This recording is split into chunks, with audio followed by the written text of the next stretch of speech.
싱킹 브릿지 타임즈 2025년 3월 1일자를 진행하도록 하겠습니다.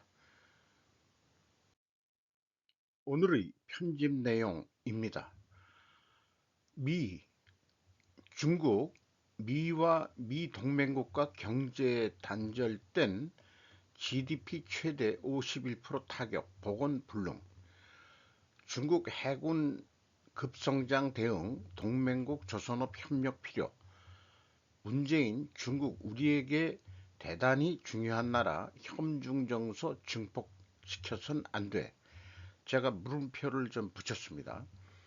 주한 중국 대사 발언 일축, 중국 허위 정보 유포, 검찰 윤 영장 청구 허위 답변 논란 공수처 압수수색, 북한 추가 파병 러시아 반대급부 큰 이득, 유럽연합 집행위원회 인도와의 무역협정 모색, 트럼프 불법 이민에 맞서다 등, 그리고 트럼프의 전쟁 등으로 편집을 했습니다.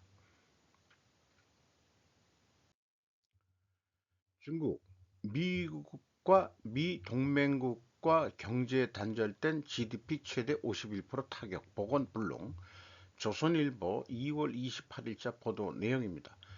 진짜 강력한 중국 카드, 포린 어페어즈 먼바다 봉쇄 시 중국 경제는 39.9%, 미국은 3.6%만 타격받아 트럼프가 쥐고 있는 진짜 강력한 중국 카드, 트럼프 중국 팽창 억제할 디커플링 카드는 결정적 순간까지 레버리지로 활용해야 라는 소제목으로 요약해서 보도를 했습니다. 디리스킹 쪽으로 쭉 하다가 결정적일 때 광범위하게 단절하는 것은 1회만 쓸 수 있다, 이런 표현들을 하네요.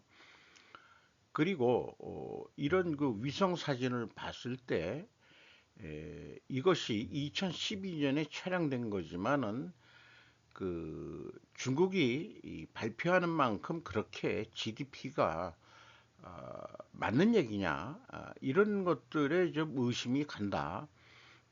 그런 얘기입니다. 2012년이면 벌써 13년 전인데 우리 그 한국은과 일본은 불빛 그 빛나는 거 하고 중국 여기 상해 쪽이 좀 많이 그 밝고요.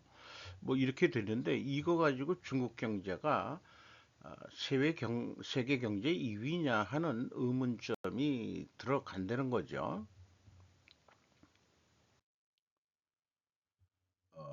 그래서 그 국가 부문별 포브스 2,000개 기업의 전 세계 이익 점유율을 그 얘기를 했는데, 맨 위에 것만 얘기를 하면 IT 소프트웨어 2,770억 달러 중에서 중국이 차지하는 거는 한 7.1%뿐이 안 된다.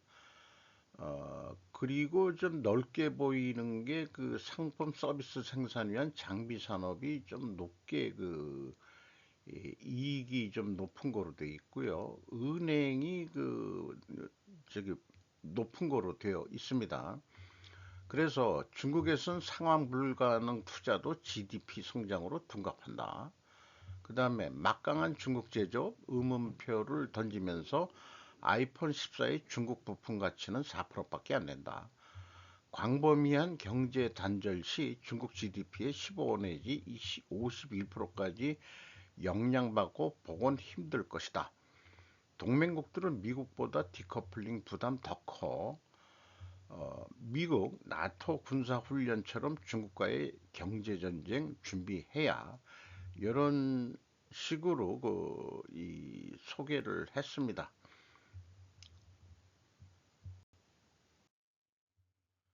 보아뉴스 투데이에서 중국 해군 급성장 대응 동맹국 조선업 협력 필요 2월 28일자 뉴스입니다. 미국 선박 역량 뒤처져 모든 옵션 가능. 존 펠런 미군 해군 장관 지명자가 청문회에서 발언한 내용입니다. 특히 한화가 최근 필라델피아 조선소를 인수한 사실을 얘기했고, 이를 통해 개성과 발전이 이루어질 것이다 표현을 했고, 그들이 자본과 기술력을 끌어들이는 것이 중요하다. 한화에 그것은 매우 정말 매우 중요한 일이라고 생각한다. 외국 조선기술 도입, 미국 조선업 활성화 필요. 트럼프 당선인이 됐을 때 윤 대통령하고 통화를 당선 축하했을 때 트럼프도 이미 한국의 조선업이 좀 협조를 좀 해줘야 될 거다는 언급을 했었다 그래요. 댄 설리번 미국 공화당 상원의원은 중국 공산당의 인민해방군은 올해 400척 이상의 군함을 보유할 것으로 예상되고 또 우리의 취약한 선박 능력에 비해 2030년까지 미국보다 약 120척 많은 함선을 보유할 것으로 보인다. 2023년 중국은 함선 30척을 추가했고 그중 15척은 대형 수상 전투함이었다. 이에 비해 미국은 단 2척만 추가했다. 어, 해군전에서 해전에서 결국 물량면에서 많은 쪽이 이긴다는 결론이 나 있는 것 같아요. 물론 임진왜란 때 그 거북선 몇 대 가지고 이 일본의 많은 그 배를 침몰시킨 그런 해전은 있지만은 그때는 이제 목선 중심이었던 거고 우리의 그 이 선박 제조 기술이 좀 크고 좋았기 때문에 일본의 그 배 건조 그때 기술은 여러 가지 능력상 그 이 뭐 대형 그 선박을 못 만들었다고 그러고요. 그런 얘기를 좀 들었습니다. 어쨌든 옛날부터 우리나라는 조선 배를 만드는 기술이 좀 좋았던 거로 그렇게 생각이 들어갑니다. 그런데 한 가지 좀 꼭 하고 싶고 넘어갈 것은 제가 배운 그 제약이론 경영에서 그 CCPM이란 게 있는데 이게 알려진 그게 별로 그 홍보를 안 하는데 제가 취득된 정보는 현대중공업의 숨겨진 경쟁력은 그 선박 기술 공정 관리 이것을 그 지금 성공하고 있는 거 아닌가 하고 그렇게 예측을 아니 판단을 하고 있습니다. 그 CCPM이라는 그 공정 관리 내용은 결국 뭐 미국에서 그 들여오긴 한 건데 미국 자체는 그거를 실현할 조선소가 별로 없다는 게 문제인 거죠. 자, 문재인 전 대통령이 중국 우리에게 대단히 중요한 나라 협정정서 증폭시켜선 안 돼라고 김청년 기자가 KBS에서 보도를 했는데 연합뉴스를 인용한 거로 되어 있습니다. 아, 그 28일 자신의 SNS에 노영민 전 대통령 비서실장의 저서인 2025년 중국에 묻는 네 가지 질문 책을 그 추천하면서 한미동맹을 아무리 중시하더라도 중국이 그 다음으로 중요한 나라라는 사실은 변하지 않는다라는 표현을 했고 중국에게도 한국은 매우 중요하다며 우리가 중국을 필요로 하듯이 중국도 우리를 필요로 합니다. 양국은 옮겨갈 수도 없고 돌아앉을 수도 없는 운명적인 관계다. 여기까지 읽으면은 이제 친중으로 어, 생각이 되죠. 계엄내란을 변명하거나 비호하기 위해 협중 정서를 자극하는 행태들이 참으로 개탄스럽고 우려스럽다. 좀 중량을 했고요. 중국도 사드 보복을 위한 한한령, 인문교류 등 민간교류 통제, 북한핵과 미사일 비호, 주변국에 대한 패권적 행태를 해서는 안 된다는 중국의 비판적인 표현을 하고 있습니다. 그래서 그 네 가지 질문이라는 게 저 뒤에 그 편집한 그 방송에서 가져온 건데요. 중국의 반패권주의는 유지되고 있는가? 중국에 대한 투자는 안전한가? 북한 핵미사일이 중국의 국익에 부합하는가? 네 번째는 동북아 평화 유지에 대한 중국의 입장은 무엇인가? 이런 질문은 다 중국이 기분 나빠할 그런 질문을 던지고 있는 거죠. 사실상 중국을 비판하는 얘기다라고 해석될 수 있다. 그러나 KBS는 중국 대사의 협중정서 허위 정보를 앞세운 제목으로 중국 똘마니 같은 보도를 하고 있다는 거라고 그렇게 진단을 해야 될 것 같습니다. 따라서 그 문재인은 실질적으로는 반중이다. 그러니까 반중을 하긴 해야 되는데 너무 좀 혐중적인 표현을 하면은 중국 애들이 기분 나빠하니까 그걸 숨겨라. 그런 좋은 뜻으로 제가 문재인 씨를 좀 생각을 좀 해보기로 했습니다. 또 보안뉴스에서 주한 중국 대사 발언 일축, 중국 허위 정보 유포, 한국 주재 중국 대사 얘네들이 다 이 뭐 건방진 얘기들을 하죠. 한국 일부 세력이 반중 감정을 조장한다. 조장하는 게 아니고 이 사람아 자연적으로 생기는 거야. 미국 국무부는 허위 정보 캠페인을 벌이는 것은 중국이며 중국이 가짜 뉴스를 외교의 도구로 활용하고 있다면서 정면으로 비판했습니다. 우리나라 언론들은 끽소리 안 하고 있는데 오히려 미 국무부가 한국을 대신해서 이렇게 비판한다는 거 참 쪽팔리는 얘기입니다. 어, 이 중국하고 지금 이제 이 미국이 이제 본격적으로 대립되고 있다는 얘기로 또 들리고요.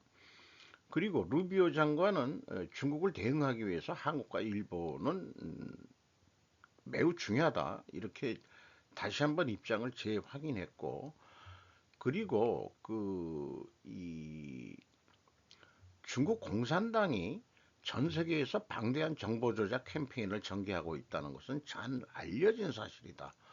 전 세계를 상대로도 그렇게 하는데 하물며 한국에서도 똑같은 짓들을 하고 있다. 이런 얘기죠. 한국 내 일부 세력이 루머를 퍼뜨린다는데 그게 루머냐? 반중 감정을 조장하는 거. 그 탄핵 그거에 중국인들이 뭐 껴있고 가짜 경찰도 들어와 있고 그 사진 찍힌 게 다 있고 그러는데 이런 것들이 다 허위다. 이렇게 얘기하고 선관위에 이제 중국인 부정선거 관련해서 또 뭐 이 시팩에서도 나왔지만은 선거 개표기가 중국 자본이 들어가 있는 메이커에서 만든다 하는 것까지 이런 게 있는데 전부 다 그러면은 이렇게 얘기하면은 어, 한국의 일부 세력만이 아니고 미국까지 얘기를 하면서 비, 허위 정보라고 주장하는 거죠. 아니다 이런 얘기예요. 미국에서 바로 그 반박을 했다는 얘기입니다. 잘하고 있는 또 그 대목이라고 할 수 있겠습니다. 속보 검찰 윤 청장 청구 허위 답변 논란 공수처 압수수색 이민중 기자가 조선일보에서 보도를 했습니다. 윤석열 대통령 영장 청구 허위 답변 논란 검찰이 공수처 압수수색을 했다. 서로 그 수사권 가지고 있다는 거 가지고 이 어떤 권한 다툼도 있었고 뭐 이렇게 되는데 중앙 그 공수처가 답변을 뭐 잘못했다는 거예요. 국회 측에는 중앙지법에 윤 대통령 영장을 청구한 사실이 없다고 답한 것이 발단이다 이런 얘기입니다. 윤석열 대통령 변호인단이 지난 21일 오동훈 공수처장, 이재승 차장, 차정현 수사사부장 등 3명을 서울중앙지검에 고발한 데 따라서 검찰이 압수수색을 했다. 자, 이 수사 권한이 있는 쪽을 본다면은 검찰, 경찰, 공수처 그래서 검찰을 약화시키고 있죠. 경찰이 수사권을 갖고 검찰은 기소만 해라 하는데, 이렇게 얘기를 들었었는데 검찰이 수사권을 다시 가져온 건지 대공 수사권만 그런 건지 대공만 그런 것 같아요. 다른 거는 수사를 할 수 있는데 공수처를 거꾸로 압수수색을 했습니다. 이 수사기관들 그 사이 세 군데 사이에 그 교집합인 것이 요것은 이거는 브레콜로 작용을 하는 것 같습니다.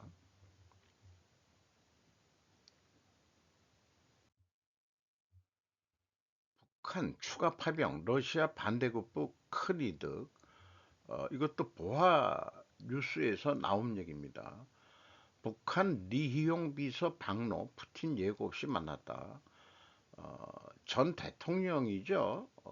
그 거의 대변인, 그 푸틴 사실은 그 똘마니 같이 행동하시는 그런 사람인데 이 사람에 대한 그 뉴스 기록으로는 이,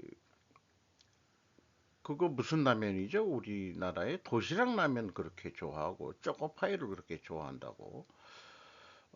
왜 찾아갔느냐? 그 추가 파병 뭐 이런 것까지. 미국 재무부 금융기관의 북한 고위험급 통보. 트럼프 4일 캐나다 멕시코 25% 관세 중국도 10%. 트럼프 정전 협상 진전 러시아 다시 침공 안 할 것. 미국 러시아 2차 접촉 관계 정상화 방안 논의. 예, 2차 접촉 때는 미국 측에서는 여성 무슨 저기 임원이고요. 러시아 쪽에서는 이게 실무진들이 뭔가 2차 접촉을 한 것 같습니다.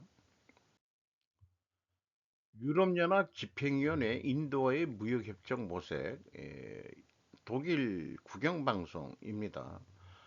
자, 이런 걸 보면은 지금 미국하고 EU가 좀 멀어지니까 자기네들도 아 뜨거라 해가지고 이 폰데 라이엔 그 EU 집행위원장이 인도를 찾아가서 먼저 그 실무급 환영을 받고 그 또 실무 장관들하고 대화하는 타이 뭐 타이라고 한다면은 이제 뭐 결속을 한다 이런 얘기겠죠. EU도 이런 행보를 보이고 있습니다. 트럼프 불법 이민에 맞서다 피터 자이언 2월 28일자 뉴스 레터입니다. 요거는 다 읽어보겠습니다. 트럼프의 이민 정책은 특히 불법 이민에 대한 강경한 입장을 보여 큰 파장을 일으켰습니다. 그렇다면 이러한 정책은 미국 경제에 어떤 영향을 미칠까요? 미국은 대규모 노동력이 필요한 산업 역량을 두 배로 늘려야 하는 상황에 처해 있습니다. 1000만에서 1500만 명의 미등록 이민자 인구를 잃으면 그 구멍은 더욱 깊어질 것입니다. 트럼프는 이 문제를 경제나 안보 관점에서 접근하는 것이 아니라 이념에 따라 이주 정책이 형성되고 있습니다. 이민자들의 조건을 악화시키고 합법적으로 미국에 입국할 수 있는 특정 경로를 차단함으로써 이는 의도하지 않게 불법 국경 통과를 조장하고 집행의 비효율성을 초래할 것입니다. 대량 추방과 같은 관행은 다른 중요한 업무에서 자원을 끌어와 법과 이주민 간의 향후 협력 가능성을 낮추고 있습니다. 더 나은 접근 방식은 이민자들이 경제에 통합될 수 있는 법적 경로를 제공하는 것이지만 트럼프의 길은 영구적인 하층민을 만들고 있습니다.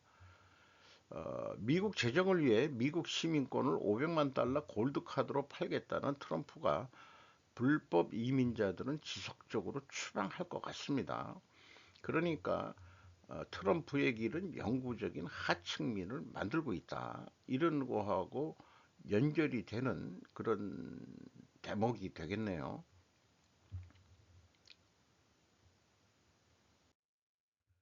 미키 17이라는 게 우리 봉준호 감독이 또 만들었는데 이 표현해 보는 것은 이 여기 기묘한 케이지라는 그 영화 유튜버입니다.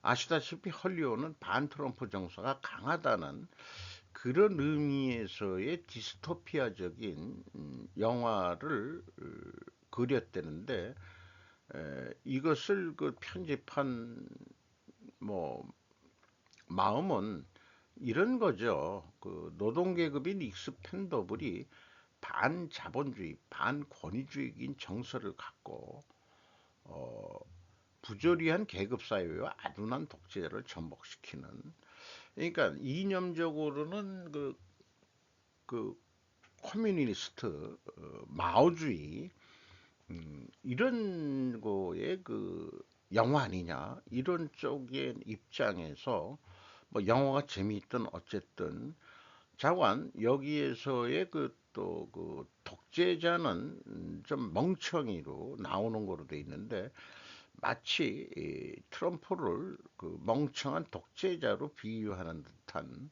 그런 영화인 것 같습니다. 이런 영화가 국내에서 개봉되는데 많이들 볼지 어떨지 좀 두고 봐야 되겠네요. 자, 이 반중 친미를 그 테마로 하고 있는 그 몽골 티르, 목르라고 약해서 부르고 있는데 부부 방송인데 트럼프의 전쟁이라는 제목으로 많은 얘기들을 그 어저께 풀었습니다. USAID는 이제 많이 우리가 그 알고 있는 얘기고요. 뭐 여러 가지 그 관련 그 상관관계 뉴스들을 모아서 USAID가 불필요한 돈을 그 이 테러 단체한테 지원한 꼴로 나온 거로 소개를 하고 있습니다. 그리고 하나의 그 이 주관인데요. 이거는 괜찮은 생각 같습니다. 미래는 예측하는 게 아니라 만드는 것이다. 그렇지 않으면 평생 노예로 살게 될 것이다. 뭐 최근 중동에서 암살된 인물들을 쭉 다이어를 했는데 트럼프와 네타냐후가 다 죽었다. 그 삐삐인가 그거 휴대폰 그 일, 일적 신호에서 죽인 그 정도 아주 오랜 시간 공작을 해왔다는 얘기죠.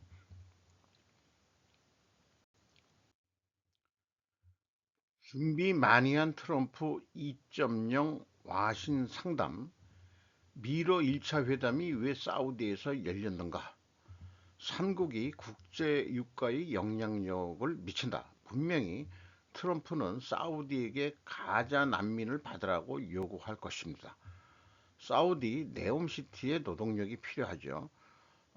네옴시티에는 그 이스라엘과 가깝습니다. 가자 지구하고도 가깝고, 이런 생각을 미처 못 해봤는데 대단한 그 머리입니다. 그래야만 국제 유가를 올릴 수 있다. 어쨌든 감산만 하면 된다. 베네수엘라 석유 수출 금지, 베네수엘라 강제 감산, 이건 세브론하고 연결이 돼 있는 데고요. 그리고 젤렌스키를 공격하고 있습니다. 정부 자금 200억 달러 횡령, 작년 재산 1조 원 증가, 적과의 거래를 했다.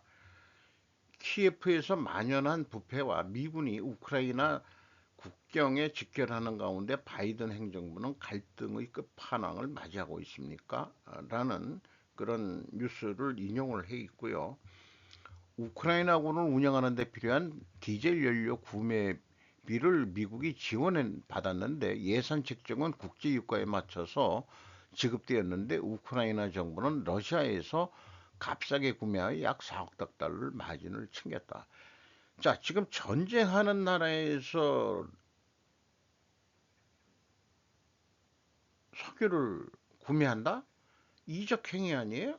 이게 싸게 사기 위해서 그 차액을 챙겨 먹었다 이런 얘기입니다.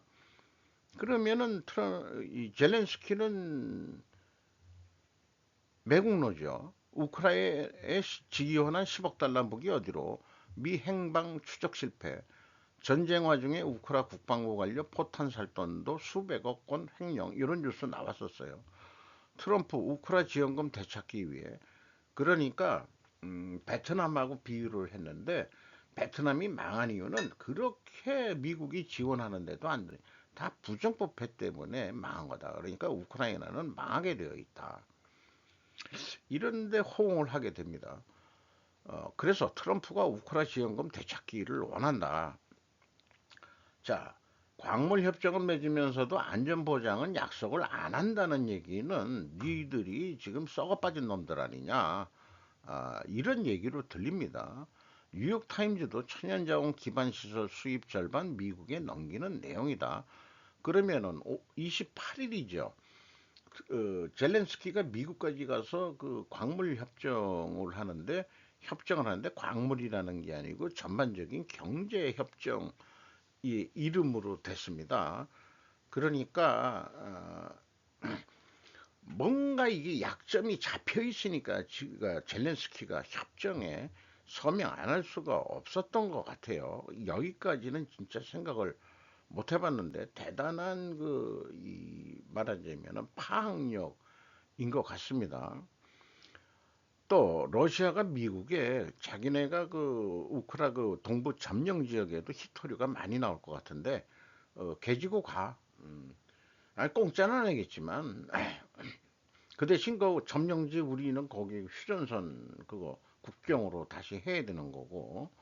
그러니까 러시아 땅에 있는데 미국이 들어와서 자본으로 파가. 그리고 우리도 50대 50 먹자. 이런 식으로 지금 푸틴하고 이 트럼프하고 짝짝꿍이 맞아 떨어지는 거죠. 자, 그러면은 결국 생각되는 것은 이데올로기 뭐 이런 게 아니고 결국은 국익을 위해서 다들 일하고 있는 거다. 이렇게 생각하면은 맞을 것 같습니다.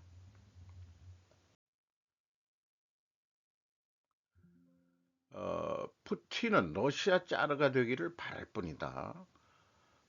뭐 이런 얘기로 해서 뭐 많은 시간을 할애했는데 제가 중요한 부분들을 이렇게 발췌를 했습니다. 마오이스트 김문수, 그래서 김정은은 개새끼라고 말할 수 있다. 그러니까 마오이스트라면은 북한을 공격할 수 있다 이거죠. 그리고 이제 최근에 미국의 달걀이 좀 떨어졌는데 조류독감 이런 거로 해가지고 지금 또 백신 문제 이런 또 그 케네디를 보건장관에 시킨 이유는 이 백신 제약회사 카르텔 이런 것까지 염두에 두고서 방어하려고 백신 맞아가지고 부작용이 꽤 많다는 얘기들도 있습니다. 어, 이런 거 있고요. 저간 필요한 뉴스들은 증거를 다 제시하면서 보도된 데이터를 가지고 언급을 하고 있습니다. 지금 트럼프, 푸틴, 김정은의 공통분모는 스위스 로스차일드다 이렇게 또 표현하고 있고 현재 세계 정세는 로스 집안 싸움이다 이렇게 또 진단하고 있습니다. 그리고 중국을 중국 공산당으로 공식 명칭을 국무부에서 변경했다고 그러네요. 자신들은 가능성을 열어놓고 생각한다. 상관관계 추론에 제가 규제라고 인정을 합니다. 트럼프 푸틴 밀착에 속내 복잡한 시진핑 등 해서 좀 우리 쪽 얘기로 들어오고까지 소개를 했습니다. 트럼프 전쟁이라는 제목으로 했지만은 그리고 최근에 한미우연 연맹 주요 내용으로 해서 소개를 했는데 이 빨간 표시한 애들이 다 친중 애들인데 이게 한미우연연맹 이게 좀 어불성설이다. 이 한미우연연맹도 이게 도대체 뭐 하겠다는 얘기인지 조경 테란에도 의심스럽다 그러고 친한동원파도 이상한 놈들이 많다. 사방에 친중 세력들이다. 중국 경제 패권 지속석 권영세 IIB 지지했다는 그런 권영세도 그 또 하고요. 계속해서 이 국힘당 내에 있는 어, 친중파들을 대거 그 공격하고 있습니다. 태극기 부대 협정 시기 하지 말라. 이거는 그 문재인 대통령이 한 얘기나 똑같은 얘기네죠. 왜냐하면 반중 친미하는 사람들을 거꾸로 이상하게 만들게 된다. 이런 얘기입니다. 황교안이도 부정선거는 말하면서 국힘당 부정선거 얘기는 하지 않습니다. 국힘당도 부정선거로 국회의원이 된 애들이 많이 있을 수 있다는 얘기죠. 제가 그 모순되게 생각되는 것은 2020년과 2024년에 국회의원 선거에 부정선거가 있었다면 2022년도에 대선이 있었는데 그때 윤 대통령이 이겼는데 그러면은 그때는 부정선거가 없었냐? 이것도 나중에는 누군가는 투명하게 밝혀야 될 상 아니냐? 그런 의문을 제가 한번 던져봅니다. 태극기 부대는 똥된장을 가리지 못한다.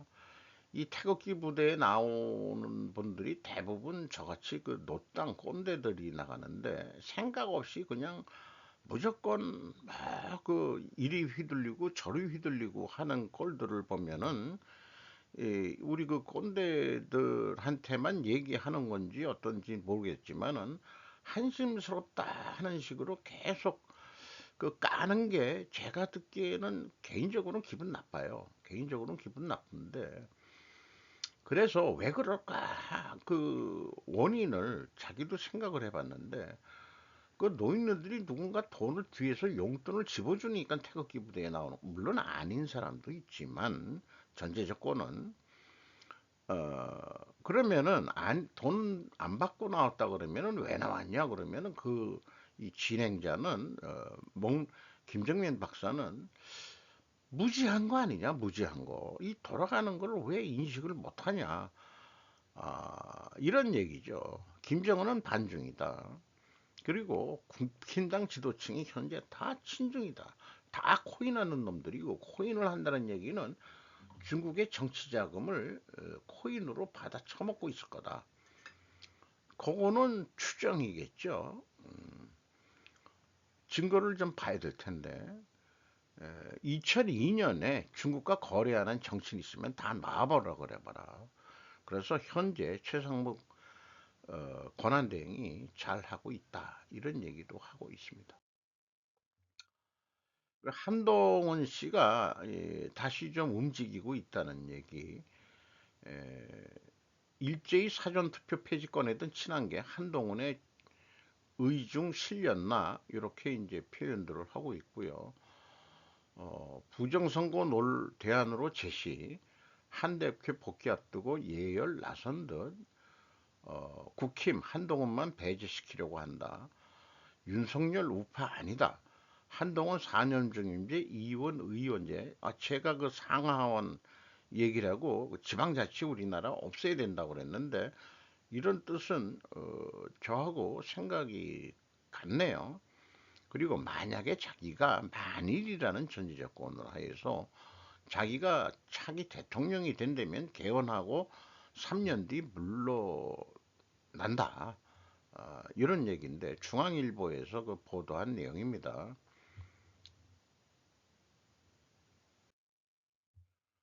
관세 협박 중국 트럼프의 새로운 관세 위협 이후 필요한 대응책 관심 DW 자관 추가 10% 관세를 부과했는데 중국 그 대변인은 에, 자기네들이 마약 통제 열심히 하고 있는데 자관 새로운 관세에 직면하면 보복하겠다. 그 구체적으로 어떻게 보복하겠다는 얘기는 안 나오겠지만은 나름대로 중국의 아니 CCP 중국 공산당의 에, 자존심을 세우면서 반박 성명을 냈습니다. 자, 이것은 관심인 우리 전기료 한전이 계속 적자인데 작년에 연결 기준이지만은 매출액이 94조 원 했고 6.6% 증가했고 영업비용이 7.7% 내려갔어요. 당연히 이익이 나야 되죠. 8조 3천억 원대의 영업이익이 났습니다. 전환이익이 무려 283.8% 증가했습니다. 자, 그러면은 회사는 어떻게 설명했느냐? 연료가격 안정화, 요금 조정 및 재정 건전화 계획 이행을 통한 흑자 전환 이렇게 얘기했는데 요금 인상이라고 그렇게 왜 표현을 안 하는지 모르겠어요. 요금 조정을 했다. 그래서 그 펜앤마이크에서 한국전력 4년 만에 흑자 전환됐지만 누적 영업 적자는 아직 34조 원이다. 이것 때문에도 문재인 정권 때 원전을 탈원전 그것 때문에 저는 그 문재인을 친중으로 봤었는데 또 다른 측면엔 또 아닌 면도 있다. 뭐 이렇게 이제 얘기하는 측면이 또 있긴 합니다만은 어쨌든 원전을 안 돌린다는 것은 반대로 해석하면은 우리는 플루토늄을 그 농축을 안 시키겠다는 의지를 보여준 거 아니냐. 또 이렇게 또 좀 좋은 방면으로도 그런데 그럼에도 불구하고 자관 한전이 계속 적자를 봐왔다 이게요. 그러면은 안 되지. 그 결국은 요금 조정 우리 국민들의 그 전기료만 올라가는 거예요. 전기료 그 가정용이 제일 많이 올랐습니다. 어, 국민을 위한 정치를 한다며 그러면은 이게 한전이 꼭 많은 돈을 벌어서는 안 될진 모르지만은 어, 그 요금을 그 그때그때 인상 요인이 있으면 올려야 되는데 안 올리고 원료 가격이나 뭐 연료 가격들은 올랐는데 안 올리고 그러고 있으니까 그러니까는 이제 친환경 뭐 이거 한다고 해가지고 하니까는 그럼 태양광이나 풍력 뭐 이런 쪽으로만 생각을 한다는 거니까 그래서 저는 문재인을 친중으로 봤었는데 아직 저는 확실한 판단을 못 하겠네요. 그리고 감사 보고서가 이제 2월 말부터 이제 한 3월 중순까지 감사 보고서들이 또 공시가 되는 것 같습니다. 저는 그 감사 보고서에서는 주석 내용들이 좀 간략해가지고 어쨌든 저는 그 사업 보고서가 나오면은 본격적으로 우리 2024년 우리나라 그 주요 상장 기업들의 경영 실적을 분석을 하면서 그 제가 원래 시작했던 콘텐츠 스루펫 그 회계에 의한 그 손익 원가 회계는 이제 수명이 다했다. 이것을 지속적으로 소개를 할 계획입니다. 엄청 이슈를 끌지는 못하겠지만은 모든 그 여러 그 분야에 기본적으로 깔려 있는 미국의 도지도 맨날 효율만 얘기하고 비용 절감이라고 해서 무조건 천에서 되는 거냐? 그건 아닐 거다. 이런 관점에서 어, 생각을 하게 되는 거죠. 어쨌든 하나은행이 개별입니다. 요거는 자산 규모가 509조나 되네요. 510조나 가까이 되네요. 그리고 매출액이 61조 4,500억을 했고 영업이익이 4조 4천억 영업이익을 냈네요.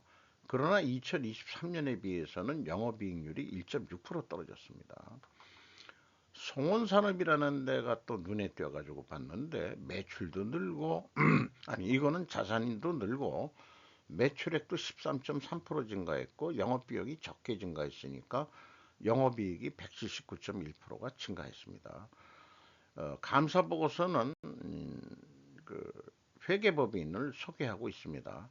하나은행은 안진회계법인, 그 다음에 송원산업은 한영회계법인, 좀 대형 회계법인들로 알고 있습니다. 이상 마치도록 하겠습니다.